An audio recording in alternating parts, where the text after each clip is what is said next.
పరమునా చేర్చును. ఓ మానవా నీ పాపం మానవా యేసయ్య చెంత చేరి నీ బ్రతుకు మార్చుకోవా. ఓ మానవా నీ పాపం మానవా యేసయ్య చెంత చేరి నీ బ్రతుకు మార్చుకోవా.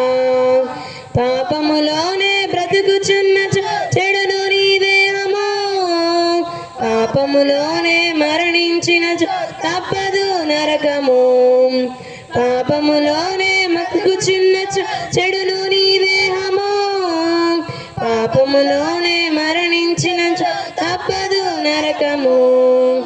ఓ మానవా నీ పాపం మానవా యేసయ్య చెంత చేరి నీ బ్రతుకు మార్చుకోవా.